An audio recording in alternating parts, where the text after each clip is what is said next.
The chamber falls silent.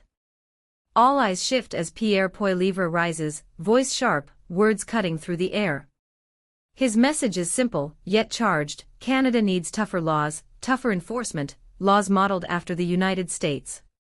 He calls it a safeguard, a shield against chaos, a path to order in turbulent times.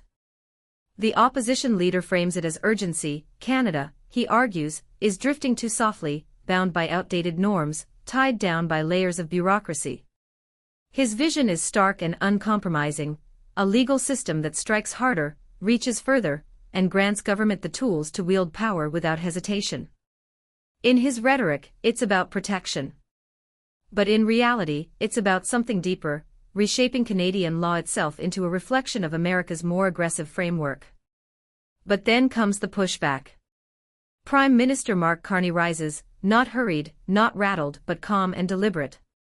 Where Poilievre seeks to pull Canada toward Washington's style, Carney stands immovable. His words slice in a different way, not with fire but with precision. He calls the proposal reckless, dangerous, a distortion of Canadian identity. Carney does not shout. He doesn't need to. Instead, he reminds Parliament, and the nation watching, of the bedrock principles Canada is built on: measured governance, civil liberties, and a balance of power that protects freedom without turning the state into a hammer.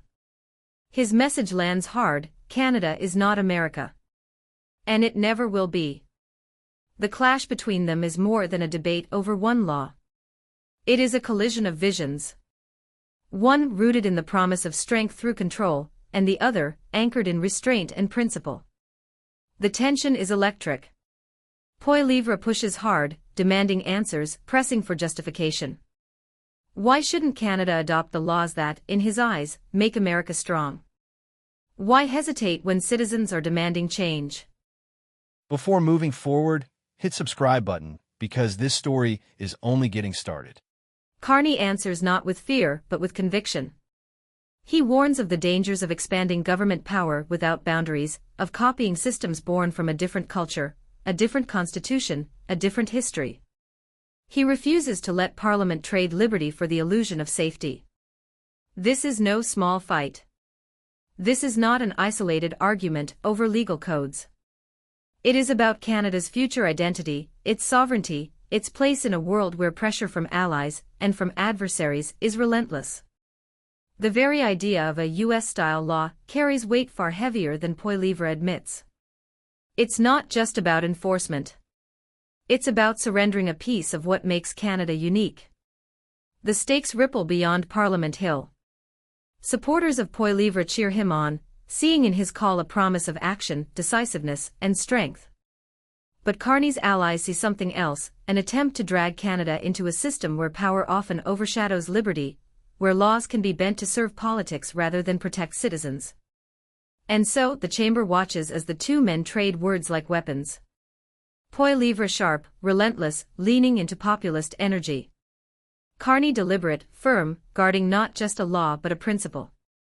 The debate burns with deeper questions: how much should government control? How far should laws reach into the lives of citizens? At what point does the pursuit of order become the erosion of freedom? Poilievre frames himself as a fighter for the people, a challenger to what he paints as weak leadership. But Carney refuses to play by those rules. Instead, he positions himself as the defender of Canada's tradition of balance, the protector of civil liberties, the voice of caution in an era of noise and fury. For viewers watching, the contrast could not be sharper. On one side, a promise of power wielded quickly, decisively, without hesitation. On the other, a warning that such power, once taken, is never easily given back. And in that clash lies the essence of this moment, a fight not just over a policy, but over identity. Will Canada drift toward the American model, reshaping itself in a reflection of its southern neighbor? Or will it hold the line, refusing to surrender principle for expediency? Parliament becomes the battlefield. Words become weapons. And the outcome, though undecided, carries the weight of a nation's future. The chamber does not cool. If anything, the temperature rises. Pierre Poilievre leans forward, his tone sharper now, his words dripping with challenge. He paints a picture of a Canada on the brink, streets unsafe, borders weak, laws too soft to shield citizens from rising threats. His argument grows more urgent: without bold action, without laws modeled after America's hard edge, Canada risks collapse into chaos. He throws numbers, cases, comparisons. Look south, he says, and see how swiftly justice is delivered. Look at how crime is crushed, how borders are defended, how laws are enforced without apology. His voice crescendos as if he is daring Carney to deny that Canadians deserve the same. Gasps ripple through the chamber. Poilievre's words strike chords with some, stir unease in others. His strategy is clear: force the Prime Minister into the defensive, corner him into admitting Canada is weaker, slower, less secure. But Mark Carney does not flinch. He rises with the kind of composure that makes silence heavy. His opening words land like a stone dropped into water: Canada is not built on fear. The chamber stills. Carney continues, his voice controlled but resonant, his tone not rushed but relentless. He dismantles Poilievre's framing piece by piece. The U.S.-style laws, he argues, may promise strength but often come at a devastating cost: unchecked surveillance, eroded freedoms, and a justice system that can punish the innocent as swiftly as the guilty.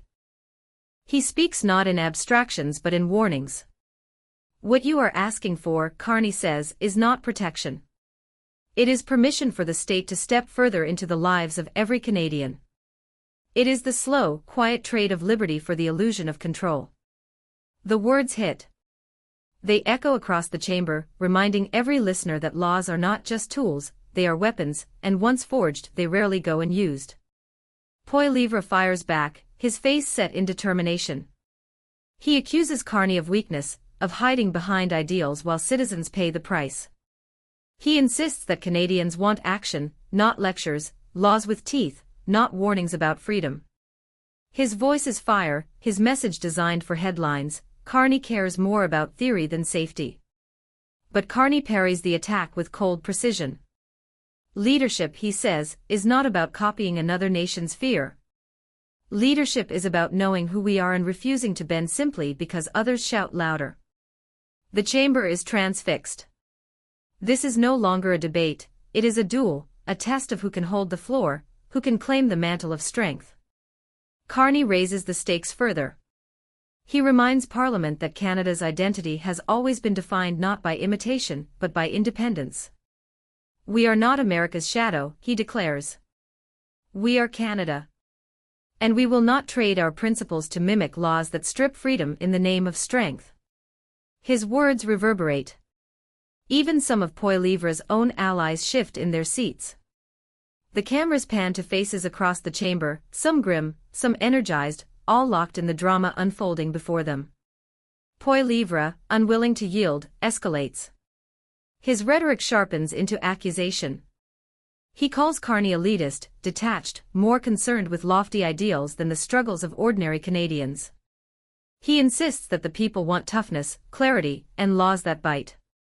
His words are meant to ignite frustration, to make Carney look like the out-of-touch gatekeeper holding Canada back. But Carney refuses the role Poilievre casts for him. Instead, he flips the narrative. He portrays Poilievre not as a champion of the people, but as a man willing to gamble away rights for applause. Do not mistake noise for leadership, Carney warns. Do not confuse surrender for strength. The line lands like a blow. The chamber stirs, some erupting in support, others in protest. The moment is electric, two visions colliding with no middle ground. For Canadians watching, this is more than politics. It is theater, history, and choice all woven into one. Every word, every pause, every strike and counterstrike reveals the deeper question: what kind of country will Canada be in the years to come? Poilievre presses harder, but Carney holds firm, every rebuttal painting him not as defensive but as unshakable. The opposition leader throws sparks, the Prime Minister absorbs them, then sends them back as lightning. The clash intensifies. The chamber feels less like Parliament and more like a battlefield, and those watching cannot look away. And yet, this is only the beginning. The chamber feels as though it's holding its breath. Two visions of Canada hang suspended in the air, one sharpened by Poilievre's demand for US-style toughness, the other anchored in Carney's defense of Canadian restraint and principle. Every eye, every camera, every mind is fixed on the duel. Poilievre, unrelenting, goes in for the kill. His words surge with urgency, designed to break Carney's calm veneer. He paints a dire picture: families living in fear, businesses collapsing under crime, communities exposed to threats because Canada refuses to wield harder laws. He hammers the point again and again: you are too soft. You are too slow. And Canadians deserve better. The chamber vibrates with murmurs. Some nod with conviction, others bristle at the attack. Poilievre's energy is undeniable, his voice rising, his hand cutting the air with every syllable. He is not just speaking, he is performing for the nation, daring Carney to falter. But Carney does not falter. He rises once more, steady, unshaken. His presence alone seems to shift the air in the room. He begins not with counterattack, but with a pause, an intentional silence that forces every ear to lean closer. Then he speaks. And when he does, the chamber transforms. Carney dismantles Poilievre's argument piece by piece, not with volume but with gravity. He reminds Parliament that strength without principle is tyranny, that laws without limits are not protections but chains. He points south, not as an example to follow, but as a warning of what happens when fear dictates policy. He warns of broken systems, mass incarcerations, freedoms quietly eroded in the name of safety. Canada, he declares, is not a country that trades liberty for applause. We do not look to another nation to tell us who we are. We are Canada. And our laws will reflect our values, not our fears. The words resound. They are not fiery but unyielding. They strike not the ears but the conscience. Poilievre seizes the moment to fire back. He insists Carney is blind, that ideals do not stop bullets or catch criminals. His tone is sharp, almost desperate now, as if the louder he speaks, the more truth his words will carry. He accuses the Prime Minister of lecturing while Canadians bleed. His voice cracks with intensity: you are failing this country. But Carney does not retreat. Instead, he steps forward, not physically but in presence. He responds with conviction that cuts deeper than Poilievre's fire. What fails this country, Carney says, is the belief that fear makes us stronger. Fear does not build a nation, it breaks it. And I will not stand here and let you dismantle our freedoms under the guise of protection. The chamber erupts, applause from one side, outrage from the other. The clash is no longer just words, it is a contest of visions so profound that every listener feels the weight of history.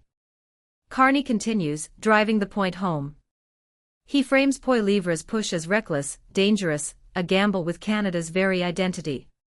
He argues that once liberties are surrendered, they are never fully returned, that once a government reaches into the lives of its people with unchecked power, it rarely lets go. Strength, Carney says, voice now echoing with intensity, is not in how much power you seize. Strength is in how much power you refuse to take. That is the Canadian way. That is leadership. The chamber shakes with reaction. Even those on the sidelines cannot help but feel the gravity. Poilievre tries again, but the rhythm has shifted. His fire now feels frantic, his jabs rehearsed. Carney, meanwhile, grows stronger, his words heavier with each rebuttal. It is as if the opposition leader is fighting to climb uphill while the Prime Minister stands rooted, immovable. The cameras catch it, the flicker of frustration on Poilievre's face, the calm confidence etched into Carney's. The clash that began as a debate over law has become a battle over legitimacy, over who truly speaks for Canada. Carney's final strike is not loud but devastating. He locks eyes with the opposition leader and delivers his closing words with chilling clarity. Canada will not be remade in the image of another nation. Not while I stand here. Not while Canadians believe in freedom, in balance, in who we are. That is my answer. And it is final. The chamber explodes, cheers, boos, shouts, applause. The speaker struggles to restore order, but it hardly matters. The moment has already been seared into memory. For viewers across the nation, the message is clear. This was more than politics. This was a reckoning. Poilievre brought fire, but Carney brought resolve. And in the clash, the Prime Minister left his mark as the man who stood and said no, no to imitation, no to fear, no to surrender. The story will ripple far beyond Parliament Hill. Supporters of Poilievre will call him a fighter silenced by an establishment that fears him. Carney's allies will call it a masterclass in leadership, a moment where he rose above noise and anchored Canada to its principles. But for those watching at home, the undecided, the curious, the restless, the impression is unforgettable. They saw a Canada tested and defended. They saw two men clash but only one remain unbroken. And as the echoes fade, one truth lingers in the air: history remembers the moments when leaders stand firm. And this, without question, is one of them. Canada debates.